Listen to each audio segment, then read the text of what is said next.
내 영혼아 여호와를 송축하며 그의 모든 은택을 잊지 말지어다. 그가 내 모든 죄악을 사하시며 내 모든 병을 고치시며 내 생명을 파멸에서 속량하시고 인자와 긍휼로 관을 씌우시며 좋은 것으로 내 소원을 만족하게 하사 내 청춘을 독수리같이 새롭게 하시는도다. 하나님은 영이시니 예배하는 자가 영과 진리로 예배할지니라. 아멘. 오늘 우리에게 주신 하나님 말씀은 사도행전 13장입니다. 사도행전 13장 1절에서 3절입니다. 이제 이 성경 봉독할 때에 이 시간 여러분에게 주시는 하나님의 음성을 모두 다 들을 수 있기를 바랍니다. 안디옥 교회에 선지자들과 교사들이 있으니 곧 바나바와 니게르라 하는 시므온과 구레네 사람 루기오와 분봉왕 헤롯의 젖동생 마나엔과 및 사울이라. 주를 섬겨 금식할 때에 성령이 이르시되 내가 불러 시키는 일을 위하여 바나바와 사울을 따로 세우라 하시니 이에 금식하며 기도하고 두 사람에게 안수하여 보내니라. 아멘. 우리말에 호사다마라는 말이 있습니다. 좋은 일에는 마가 낀다는 것입니다. 국어사전은 마에 대하여 방해하는 일이 많이 생긴다라고 설명합니다. 이 마자는 마귀, 악마의 마자와 같은 말입니다. 좋은 일이 있을 때 호사다마를 염두에 두면 여러 가지로 유익이 됩니다. 초대 예루살렘 교회는 정말로 아름다운 교회였습니다. 교인들은 서로 모여서 즐겁고 행복하게 지냈고 세상 사람들로부터 칭송을 받았습니다. 그런데 그 초대 예루살렘 교회에 박해가 생겼습니다. 사람들이 뿔뿔이 흩어지게 되었습니다. 예루살렘 교회의 박해를 피해서 사람들이 흩어졌는데 그중 안디옥에 모인 사람들의 숫자가 제법 되었습니다. 그것이 안디옥 교회입니다. 안디옥에서 신자들이 모인다는 소식이 예루살렘 교회에 전해졌습니다. 예루살렘 교회가 이 소식을 듣고 한 사람을 안디옥으로 보내게 됩니다. 그 사람이 바로 바나바입니다. 바나바가 예루살렘 교회를 떠나서 안디옥에 가서 목회를 하자 교회가 크게 부흥이 되었습니다. 안디옥 교회의 일이 많아지자 바나바는 동역자를 모셔야겠다고 생각해서 유대 교회에서 기독교로 개종한 사울을 찾아갔습니다. 다소라는 곳에서 은둔해 있던 사울을 모셔와서 같이 안디옥 교회를 섬겼습니다. 그렇게 1년 동안 섬기자 세상 사람들은 안디옥 교회 교인들을 가리켜서 그리스도인이라고 불렀습니다. 영어로 말하면 크리스찬, 헬라어로는 크리스티아누스, 즉 그리스도를 따라가는 사람, 그리스도를 닮은 사람이라는 뜻입니다. 대단한 칭송입니다. 안디옥 교회의 지도자들이 모여서 기도를 했습니다. 성경은 안디옥 교회 지도자들이 모여서 금식 기도를 했다고 말씀하십니다.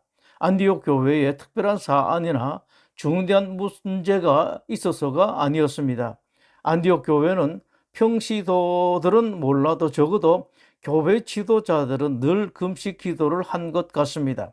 좋은 교회는 그냥 생기지 않습니다. 하나님은 특별히 목사를 비롯해서 교회 지도자들을 눈여겨보십니다. 교인들은 지도자들을 닮아가게 되어 있기 때문입니다. 그러자 성령님께서 안디옥 교회에 지시를 내리셨습니다. 바나바와 사울 두 사람을 떼어서 내가 시킬 일을 위하여 구별하라고 말씀하셨습니다. 성령님의 지시를 받은 안디옥 교회 지도자들이 또 금식 기도를 했더니 구체적인 지시가 내려왔습니다. 안디옥 교회는 그 두 사람을 안수해서 선교사로 보냈습니다. 그 결과 복음이 아시아로부터 전 세계에 퍼지게 되었습니다. 이 짧은 이야기를 통해서 하나님께서는 우리에게 기독교에 대해서 대단히 중요한 것을 말씀하십니다. 성령님이 오시면 어떤 일이 일어나는가? 먼저 바나바를 통해서 보여주시는 것이 있습니다. 바나바가 안디옥 교회에 오기 전 예루살렘 교회에 있을 때였습니다. 오순절 성령 강림으로 예루살렘 교인들은 다 성령 충만했고 아름다운 교회를 이루었습니다. 그 당시 예루살렘 교회에 대해서 표현한 것이 있습니다. 사도행전 4장 32절입니다. 믿는 무리가 한 마음과 한 뜻이 되어 모든 물건을 서로 통용하고 자기 재물을 조금이라도 자기 것이라 하는 이가 하나도 없더라. 참 아름답습니다. 만약 오늘날의 교회가 이 말씀대로 한다면 경제적으로 어려운 분들은 물론이고 여유가 있어서 내어놓은 분들도 지금보다는 훨씬 행복할 것입니다.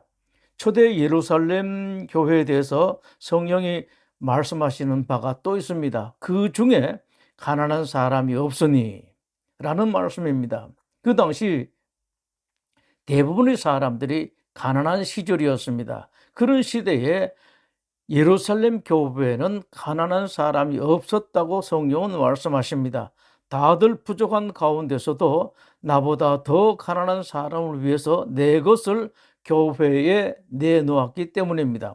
이는 밭과 집이 있는 자는 팔아 그 판 것의 값을 가져다가 사도들의 발 앞에 두매 그들이 각 사람의 필요를 따라 나눠줌이라.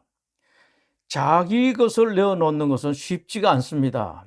많이 가진 사람도 쉽지 않습니다. 하물며 없는 사람이 자기 것 내놓는 것은 얼마나 어렵겠습니까? 그럼에도 불구하고 초대 예루살렘 교회는 조금이라도 있는 사람들은 심지어 땅과 집을 팔아서까지 나보다 더 어려운 사람들을 위해서 교회에 냈습니다. 정말 대단한 일입니다. 그 대표적인 사람이 바나바였습니다. 구브로에서 난 레위족 사람이 있으니 이름은 요셉이라. 사도들이 일컬어 바나바라. 그가 밭이 있음에 팔아 그 값을 가지고 사도들의 발 앞에 두니라. 있다고 해보아야 조금 더 가지고 있을 뿐이었을 그 당시에 어떻게 이런 일이 있을 수 있었을까요? 그것은 성령님이 충만했기 때문입니다. 성령 충만하면 이것이 가능합니다. 바나바에 대해서 성경은 바나바는 착한 사람이요 성령과 믿음이 충만한 사람이라고 말씀하십니다. 성령님이 오시면 욕심이 없어집니다. 욕심이 없어지는 것은 어마어마한 축복입니다, 여러분. 욕심이 없어지는 것이 지금 가지고 있는 재산의 10배 더 생기는 것보다 훨씬 더 행복합니다. 혹시라도 지금 가지고 있는 재산이 상당히 줄어드는 일이 있다고 할지라도 욕심이 없어지면 오히려 더 행복할 수 있습니다. 많은 사람들이 넉넉하고 넘치게 가지고 있어도 행복하지 못한 까닭이 욕심 때문입니다. 욕심이 있는 사람은 아무리 많이 가지고 있어도 가난합니다. 더 많이 가진 사람이 더 불행한 경우를 자주 봅니다. 더 많이 가졌는데 왜 그럴까요? 욕심 때문입니다. 그러나 욕심이 없는 사람은 가졌어도 행복하고 못 가졌어도 행복합니다. 초대 예루살렘 교인들은 가난했습니다. 그러나 성령님이 충만했기 때문에 아무도 가난하게 살지 않고 부자로 살았습니다. 있는 사람도 부자로 살았고 없는 사람도 부자로 살았습니다. 이것이 성령님이 주시는 복입니다. 성령님이 오시면 어떻게 될지 또 알 수 있는 것을 안디옥 교회를 통해서 볼 수 있습니다.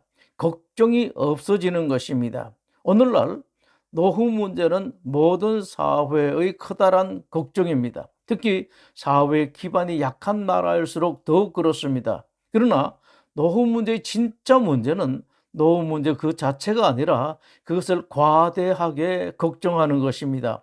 없는 사람도 걱정하지만 있는 사람도 걱정합니다. 그러나 여러분 잘 아십시오. 가졌든지 못 가졌든지 덜 가졌든지 혹 앞으로 어떤 일이 일어나든지 간에 성령님이 충만하면 걱정이 사라집니다. 염려가 사라집니다. 그것은 노후 문제뿐만 아니라 모든 걱정거리에 대해서 마찬가지입니다. 이런 문제를 주님께서 다 하시고 하신 귀한 말씀이 있습니다. 우리가 모두 잘 아는 말씀인데 이 기회에 다시 한번 확인할 필요가 있습니다. 그러므로 내가 너에게 이르노니 목숨을 위하여 무엇을 먹을까 무엇을 마실까 몸을 위하여 무엇을 입을까 염려하지 말라. 목숨이 음식보다 중하지 아니하며 몸이 의복보다 중하지 아니하냐. 공중의 새를 보라. 심지도 않고 거두지도 않고 창고에 모아들이지도 아니하되 너희 하늘 아버지께서 기르시나니 너희는 이것들보다 귀하지 아니하냐. 계속해서 말씀하십니다. 너희 중에 누가 염려함으로 그 키를 한 자라도 더할 수 있겠는가. 또 너희가 어찌 의복을 위하여 염려하느냐. 들의 백합화가 어떻게 자라는가 생각하여 보라. 수고도 아니하고 길쌈도 아니하느니라. 그러나 내가 너에게 말하노니 솔로몬의 모든 영광으로도 입은 것이 이 꽃 하나만 갖지 못하였느니라. 오늘 있다가 내일 아궁에 던져지는 들풀도 하나님께서 이렇게 입히시거든 하물며 너희일까 보냐. 믿음이 작은 자들아. 이어서 말씀하십니다. 그러므로 염려하여 이르기를 무엇을 먹을까, 무엇을 마실까, 무엇을 입을까 하지 말라. 이는 다 이방인들이 구하는 것이라. 너희 하늘 아버지께서 이 모든 것이 너에게 있어야 할 줄을 아시느니라. 이어지는 말씀 중에 재미있는 말씀이 있습니다. 내일 일은 내일이 염려할 것이요.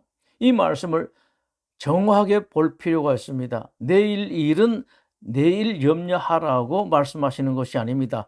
내일 일을 오늘 염려하지 말 것은 물론이고 내일에 가서도 너희들이 염려할 것이 아니라고 말씀하십니다. 내일 일은 내일이 염려할 것이라고 하십니다. 오늘도 내일도 염려하지 말라. 나 하나님이 있다고 말씀하십니다. 정말로 걱정할 수밖에 없고 누가 보아도 걱정해야 할 일, 그런 걱정거리에 대해서도 성령이 충만하게 되면 걱정이 되지 않습니다. 이것이 성령 충만한 자가 받는 복입니다. 안디옥 교회가 그랬습니다. 당시 안디옥 교회는 바나바와 사울 이외에 다른 지도자가 3사람 더 있었습니다. 그러나 안디옥 교회의 가장 중심적인 지도자는 바나바와 사울이었습니다. 두 사람이 중심적으로 안디옥 교회를 이루었고 부흥시켰고 아름다운 교회로 세웠습니다. 그런데 하필이면 중심되고 지금 안 계시면 안 될 것 같던 그 두 분을 뽑아서 선교사로 보내라고 지시하셨을까요? 아마 안디옥 교회 교인들 모두 다 걱정이 많이 되었을 것입니다. 선교도 좋지만 우리 교회는 어떻게 하라는 말씀인가? 그러나 안디옥 교회는 걱정하지 않았습니다.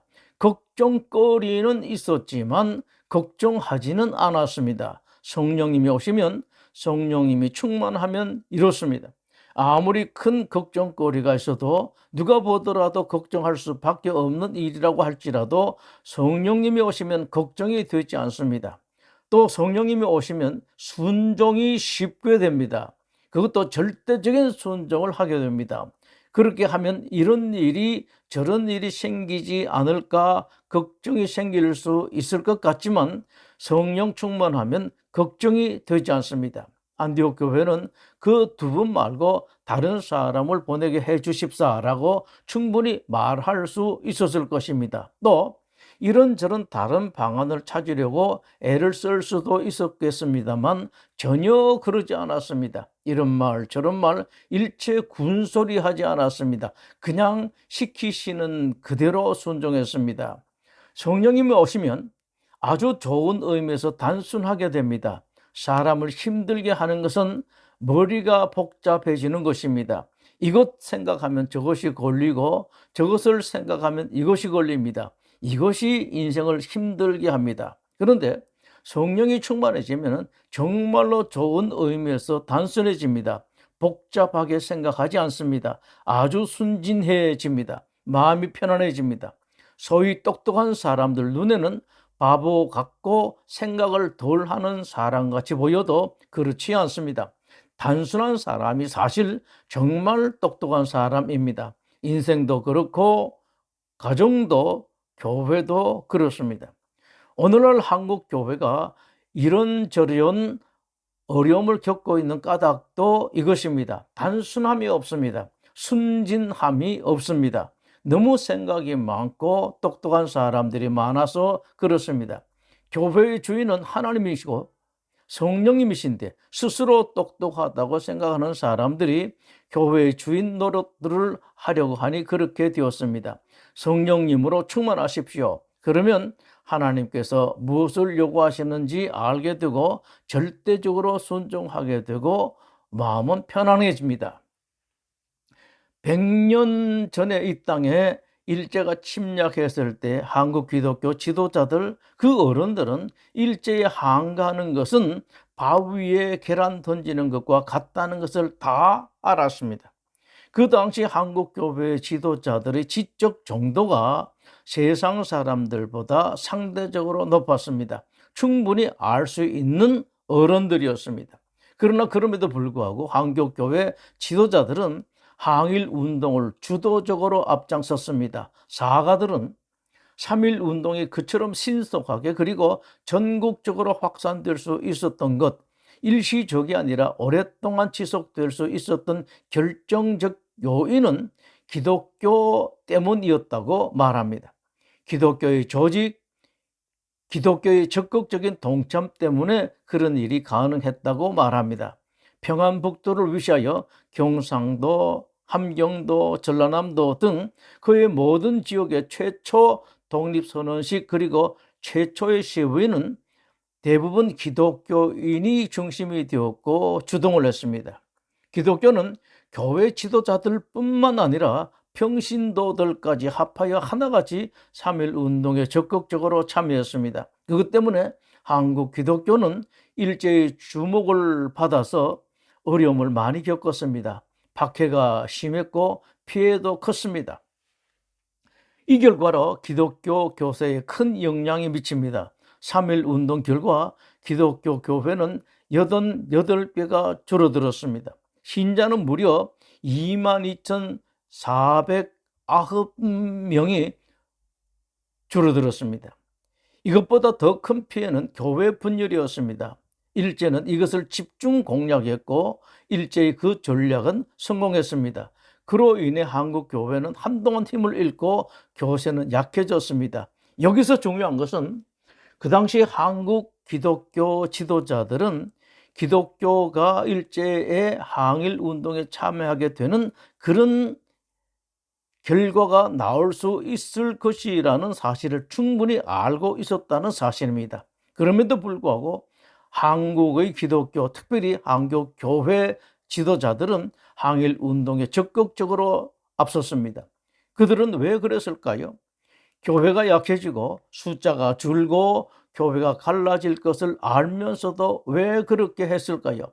그것은 항일은 성령님의 인도하심이고 하나님의 명령이라고 생각했기 때문입니다. 조국을 위해서 교회가 일어나고 교인들이 앞장서야 하는 것이 성령님께 순종하는 것이라고 생각했기 때문입니다. 신자들이 체포되어 곤욕당하는 일이 있어도 그 결과 교회의 힘이 약화되는 일이 있어도 심지어는 교회가 없어지는 일이 있더라도 한국 교회와 한국 교인들은 일제의 항거에 앞장서는 것이 하나님의 뜻이라는 것을 알았기 때문에 순종했습니다. 바나바와 사울을 선교사로 보내라시는 하나님의 지시에 대한 안디옥 교회의 순종은 상당히 어려웠을 것입니다. 아마 논란도 많이 있었을 것입니다. 교회 안에서 다른 소리하고 떠드는 사람도 많이 있었을 것입니다. 그러나 그 순종은 전 세계에 복음이 퍼지게 되는 중요한 역할을 했습니다. 3.1 운동 때 한국 교회 그리고 한국 교인들의 희생은 참으로 힘들고 어렵고 말도 많았고 논란도 많았습니다. 힘든 일도 많았습니다. 가슴 아픈 일도 많았습니다. 그러나 그것이 세계가 부러워하는 오늘날의 한국 교회를 이루었습니다. 부디 성령님으로 충만하십시오. 성령님을 모시고 주님께 더 자주 나가고 더 많이 나가고 더 가까이 하십시오. 그리하면 성령님으로 충만하게 될 것입니다. 그 결과로 놀라운 일이 일어날 것입니다. 여러분 한 사람 한 사람 인생, 가정 그리고 교회와 이 나라에 놀라운 일이 생길 것입니다. 기도하겠습니다. 여호와는 내게 복을 주시고 너를 지키시기를 원하며 여호와는 그의 얼굴을 내게 비추사 은혜 베푸시기를 원하며 여호와는 그 얼굴을 내게로 향하여 드사 평강 주시기를 원하노라. 아멘.